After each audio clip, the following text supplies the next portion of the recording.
성경 봉독하신 최근영 집사님이 읽어주신 우리 성경 본문에 기억하라 또는 생각하라 하는 등의 표현이 이렇게 많이 사용되고 있습니다.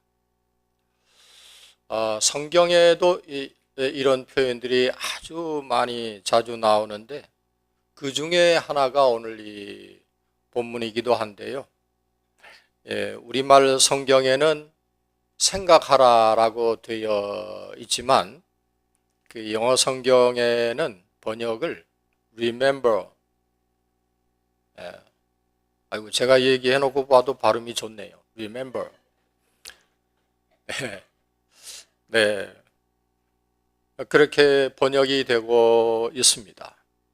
그러니까 지나온 날을 기억하라 하는 그런 말입니다.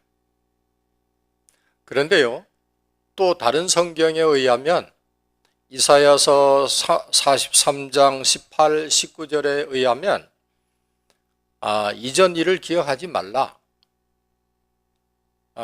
그리고 옛날 일을 생각하지 말라. 이렇게 정반대의 내용, 말씀이 나오는 것을 봅니다.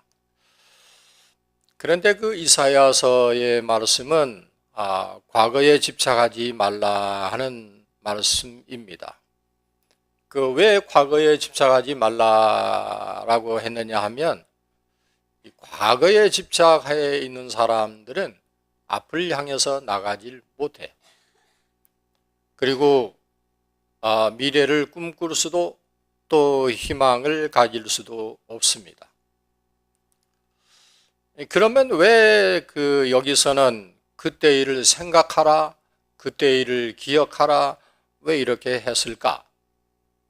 하는 의문이 생깁니다.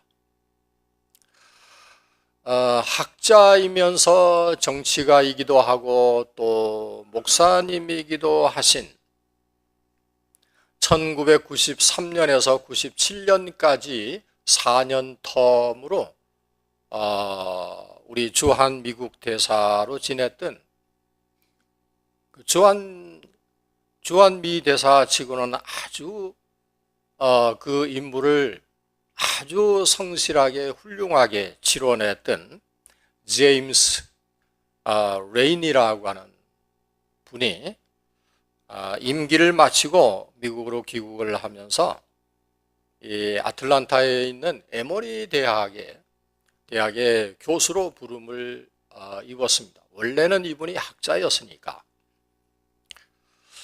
이분이 이제 집에서 에머리 대학까지 그렇게 멀지 않은 거리이긴 하지만 자기 건강을 위해서 매일 걸어서 출퇴근을 해왔는데 어느 날 그 길목에 아주 쓸쓸하게 앉아 있는 한 노인을 만나게 되었습니다.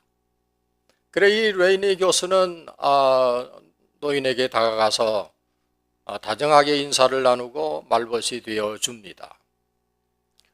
그리고 그 이후에 시간이 날 때마다 이 노인을 찾아가서 그리고 또 집을 방문하게 되면서 여름이 오면은 함께 잔디도 깎아주고 또 집에 들어가서 커피가 있느냐 물어서 자기가 커피를 또 남의 집이지만 커피를 끓여서 함께 마시면서 이렇게 한 2년여 동안 아주 가까운 그런 친구가 되면서 교제를 나누었습니다. 그런데 어느 날 출근길에서 그 벤치에 앉아 있어야 할 노인이 보이지 않는 겁니다.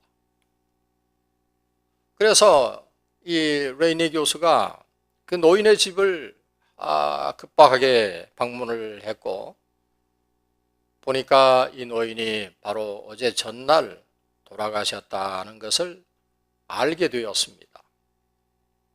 물어서 곧바로 피너럴 홈이 어디냐는 걸 물어 찾아서 조문을 하게 되었는데 비유잉을 하게 되었는데 그분이 돌아가신 분이 바로 저 유명한 코카콜라 컴퍼니의 회장님이었습니다. 그렇게 지낸 분임을 알고 레이니 교수가 아주 깜짝 놀랐습니다. 얼마나 검소하고 그렇게 돈 많은 사람이 자기 잔디 다 깎고 그렇게 벤치에 나와서 동네 사람들과 이렇게 교제를 하고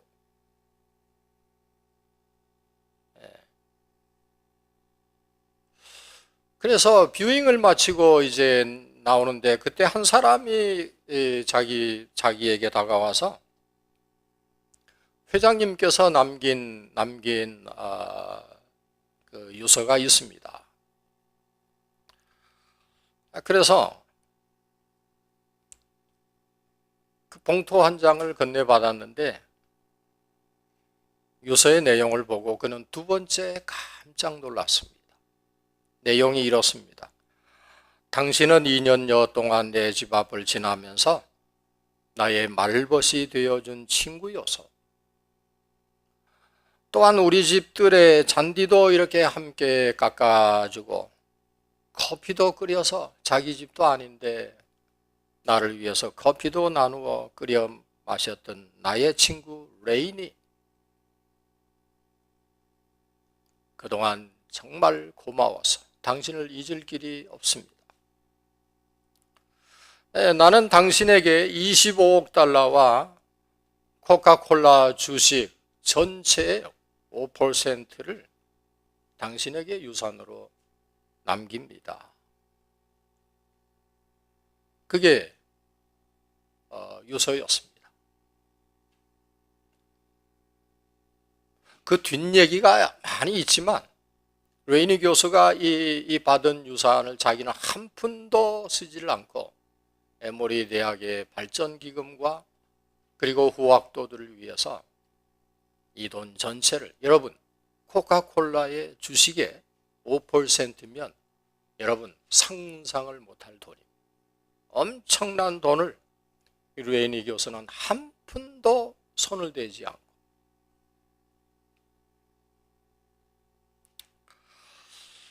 그는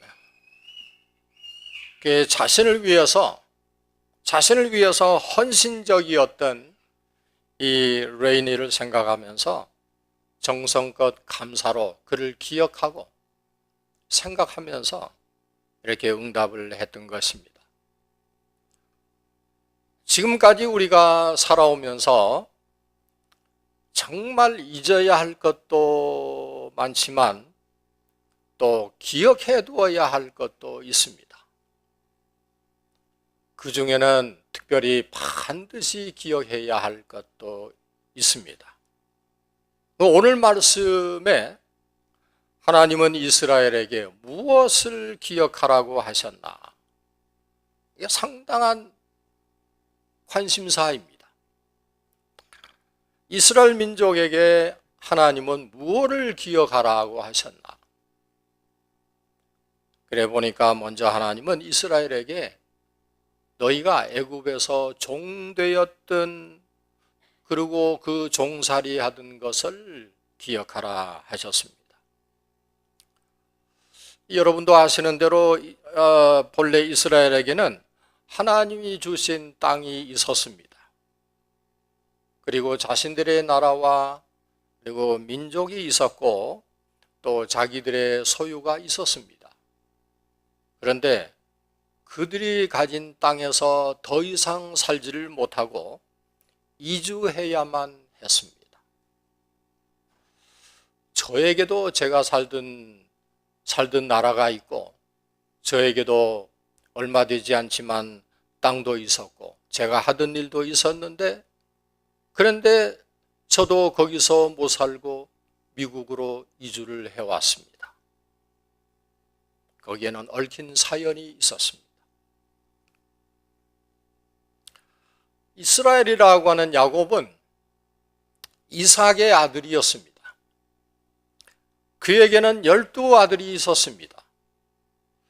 그 12아들들 가운데 11번째가 요셉이었습니다. 이 형들의 시기로 미움을 받아서 그래서 미운 털 박힌 요셉을 애굽의 장사꾼에다가 팔아버렸습니다. 형제간의 난이었습니다. 형제간의 싸움이었습니다. 오늘날 롯데를 생각하면 신동빈, 신동주, 현대가의 일들을 지나간 현대가의 일들을 생각하면 이해가 될 일입니다. 신동빈은 킥아웃되고 신동주가 헤게모니를 잡게 된 사실을 우리는 다 알고 있습니다.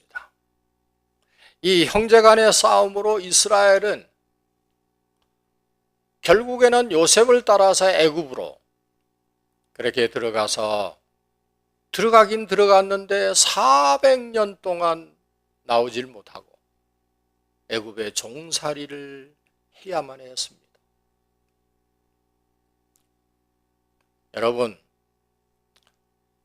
사람을 미워하는 일은 아주 쉽습니다. 식은 죽 먹기. 그거는 출신과도 관계없고 배움의 높낮이와도 관계가 없고, 형제를 미워하는 데는 고학력이어야 아니면 저학력이니까 그런 것은 문제가 되지 않습니다. 배우지 않아도 누구나 형제를 미워할 수 있습니다. 그런데 그 결과 이스라엘은 엄청난 역사적인 사실을 깨달아야 했습니다. 이스라엘은 형제를 미워한 죄의 결과가 이렇게 가혹하구나. 400년간의 종살이를 형제를 미워한 결과로 이런 쓰라린 아픔을 우리가 400년 동안을 견뎌야 하는구나 하는 것을 기억을 해야 했습니다. 형제를 시기하고 그리고 미워한 죄의 대가였습니다. 한 번은 모세가 바로에게 가서 아주 놀랄만한 말을 하지 않았습니까? 이스라엘의 하나님 여호와의 말씀이 내 백성을 보내라고 한다. 아주 당돌하게 왕 앞에 직선적으로 얘기를 하죠. 하니까 바로가 뭐라고 대답을 했습니까? 여호와가 누구간데? 여호와가 누구간데 내가 그 말을 듣고 이스라엘을 보내겠느냐?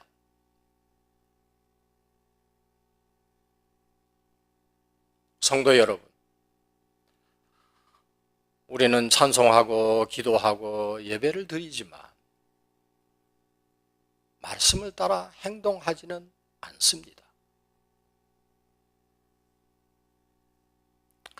우리 귀에 여호와가 누구간데라고 하는 표현이 참으로 당돌한 말로 들리지만 그렇게 말하는 자가 오늘 우리 자신들이 아닌지요. 우리는 이스라엘이 애굽에서 종살이 하던 때 하나님께서 내 백성을 보내시라 하시며 그들을 종살이에서 해방케 하신 것을 그들과 우리는 모든 크리스찬들은 그 엄청난 사실을 잊어서는 안 됩니다. 기억을 해야 합니다. 우리는 죄의 노예였던 우리를 죄보다 더욱 강하신 예수 그리스도께서 죄로부터 해방케 해주신 것을 우리 잊어서는 안 됩니다. 이거를 우리는 기억을 해야 합니다. 적어도 이건 기억하고 살아야 합니다. 이걸 기억하고 살면 우리의 삶의 행태가 많이 달라질 거예요.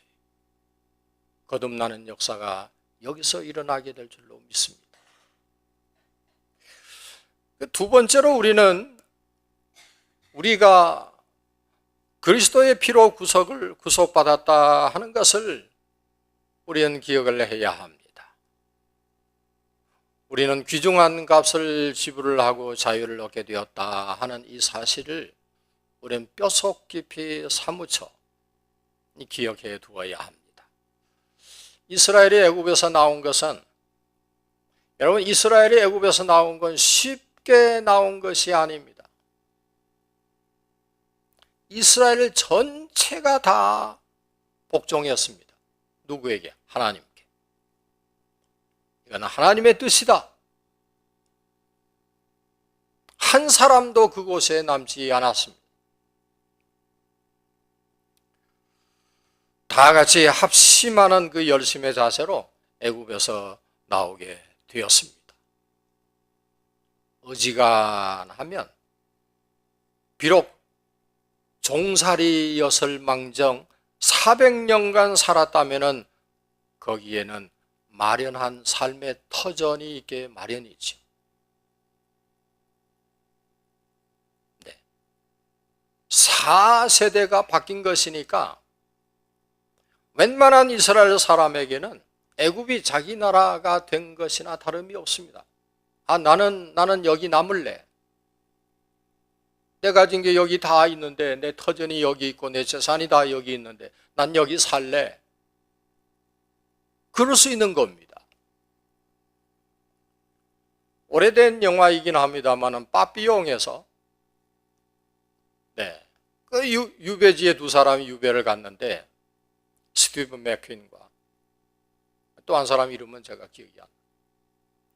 그렇습니다. 한 사람은 나는 자유를 위해서 나가야 되겠어. 방법은 없습니다. 타고 갈 배도 없고 아무것도 없지만 하여간 나는 내 자유를 위해서 이 바다를 건너야 되겠어. 그리고 한 사람, 어이구 내가 이 길르던 닭이랑 이거 다 어떡하고 내가 왜 가? 한 사람은 남았습니다. 저는 그 빠삐용이 망망대해를 향해서 헤엄을 쳐나가서 살았는지 죽었는지 그건 모릅니다. 영화가 거기서 끝났으니까. 거기에 남아있는 재산에 연연하고 이것이 얼마나 나에게 소중하고 귀한데 그런 사람은 자유를 얻지 못한다 하는 것을 우리가 그 영화를 통해서 배운 적이 있습니다. 모세가 120세를 살았다고 해도 4세대가 바뀐 그 같은 상황에서 비록 종이라고 할지라도 이미 애굽의 삶에 체질화된 부분도 있었을 것입니다. 이 버밍햄의 다운타운의 홈레스 피플들을 제가 살피진 않았습니다만 대다수의 대도시에 가면은 홈레스 피플들이 엄청 많이 있습니다. 저녁이 되면 접어놓았던 박스들을 다 이렇게 하우스로 만들고 뭐 개집이지만 그래도 다 펼쳐서 집을 만들고 그게 자기 집이에요. 그리고 그 자리는 영원히 자기 땅이에요. 어느 누구도 거기에 못 들어옵니다. This is my territory. Not for you. 당당하게 얘기합니다. 이건 내 거다. 소유의 포기가 얼마나 어려운지를 잘 보여주고 있는 것입니다. 그리고 그 사람들은 그 다운타운에서 떠나질 못합니다. 내 것이 여기 있기 때문에 비록 박스 몇 개 붙여놓은 거이지만은 이게 내 소유니까 이걸 못 버리고 못 떠나는 거예요.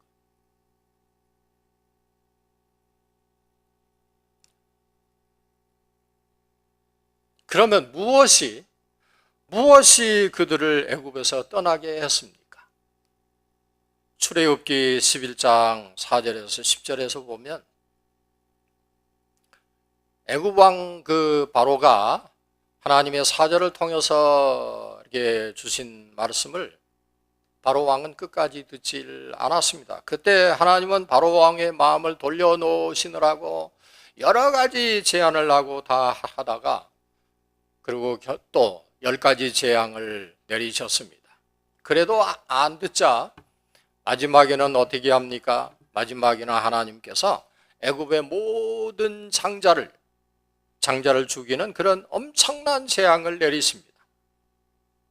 바로 왕의 장자로부터 여종의 장자까지 그리고 집안에 기르는 가축에 처음 난 것들도 다 죽게 하였습니다.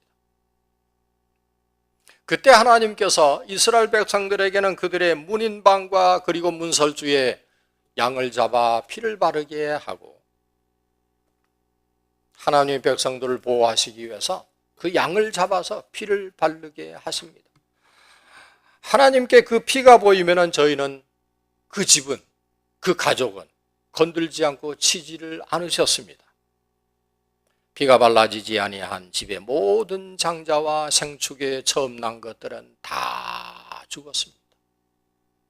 다 죽었습니다.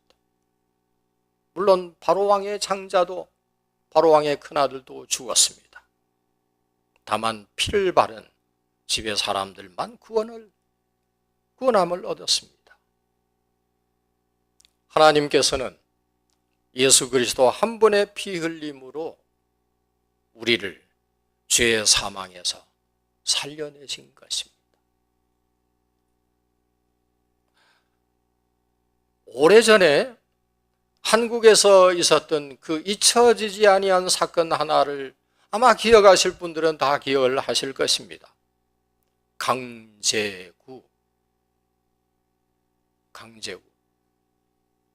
강정수 장로님은 아시겠네요. 네. 같은 강씨니까. 강제구 소룡입니다. 강제구 소룡.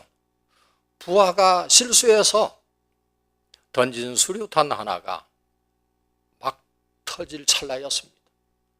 거기는 온 부하들이 다 운집해서 훈련 중이었으니까 터지면 다 죽게 되었습니다. 이때 강제구 소령이 몸을 날려서 그 수류탄을 자기 뱃속으로 품어 안았습니다. 그리고 꽝 터졌습니다. 강제구 소령 혼자만 그 몸 전체가 그냥 다 먼지가 되어서 온통 다 날아갑니다. 그래서 모든 부대원들을 살렸습니다.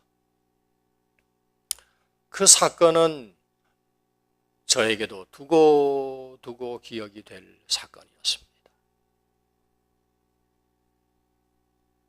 신명기 15장 15절 외우기도 쉽네요. 신명기 15장 15절을 보게 되면 네가 종되었던 것과 내 하나님 여호와께서 너를 속량하셨음을 기억하라.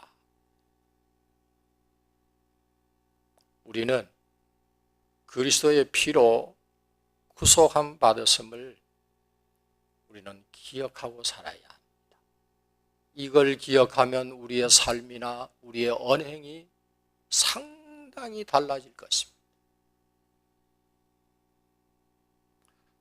세 번째는 우리가 누구인지를 기억해야 합니다.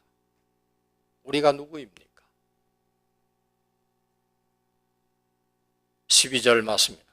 우리는 다 이방인이었으며 이스라엘 나라 밖의 사람이었으며 세상에서 소망도 없고 하나님도 없는 자이었습니다.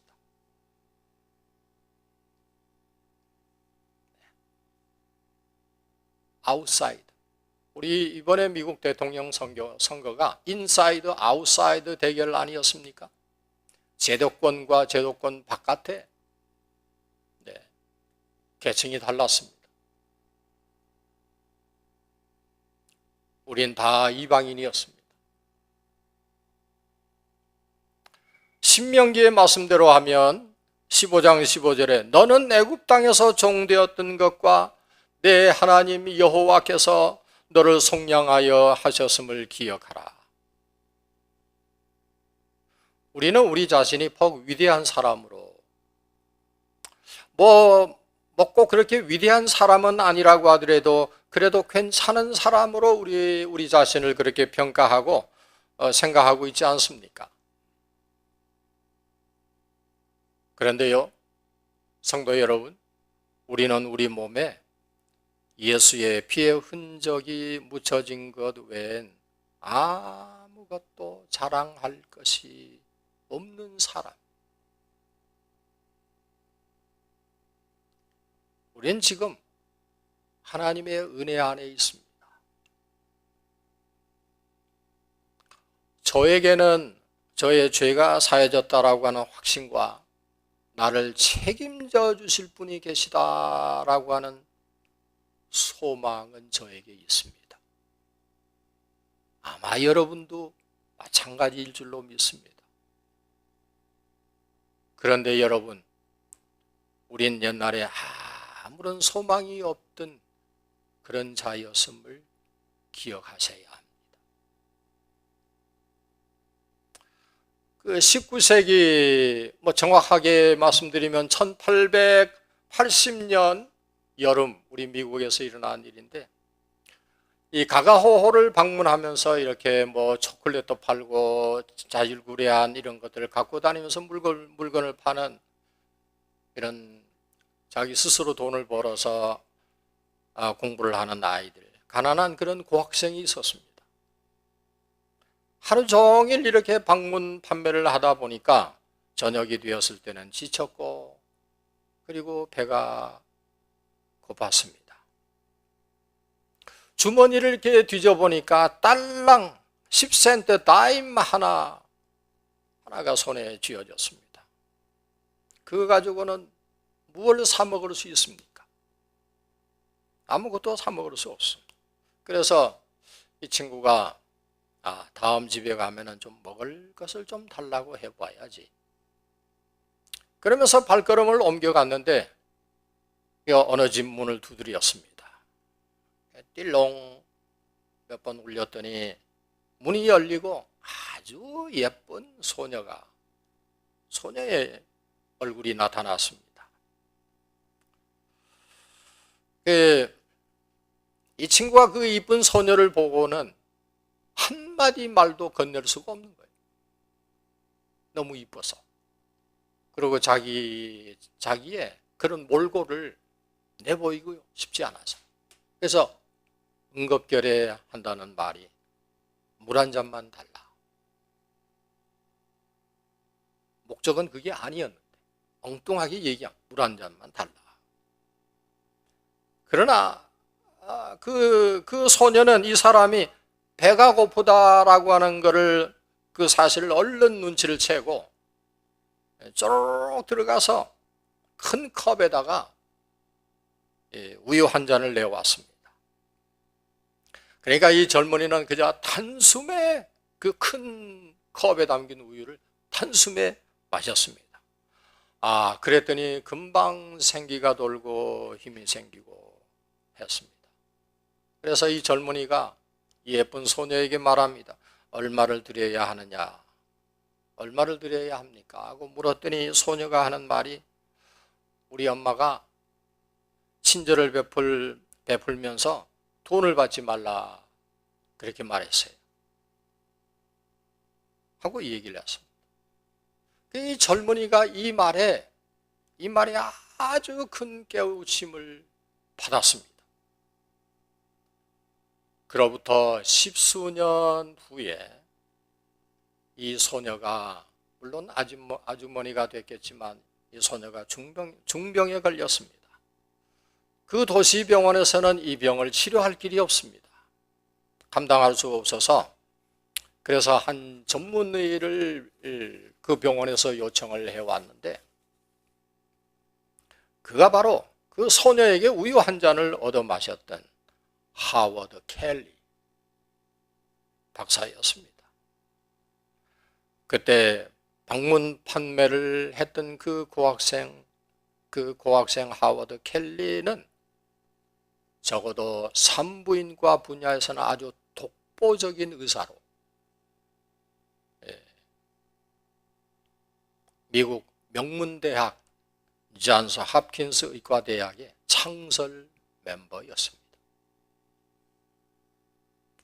이 켈리 박사는 이 환자를 보고 단번에 그때 나에게 우유 한 잔을 대접해 준 소녀였다라고 하는 것을 얼른 알아보고 있는 정성을 다 해서 치료를 한 결과 부인과 질환으로는 상당히 힘든 케이스였음에도 불구하고 치료에 성공을 하게 되었습니다. 그리고 나서 이 하워드 켈리 박사가 소녀에게 이 치료가 다 끝났습니다. 퇴원해도 됩니다. 그리고 봉투 하나를 건넸습니다. 치료비 청구서였습니다. 이 소녀는 매입이 엄청난 치료비가 나올 거다라고 하는 걸 짐작을 했습니다. 그러고서 청구서를 뜯었습니다. 그러나 그 청구서에는 이렇게 쓰여져 있습니다. Paid in full with one glass of milk. 한 잔의 우유로 모든 진료비가 지불되었습니다.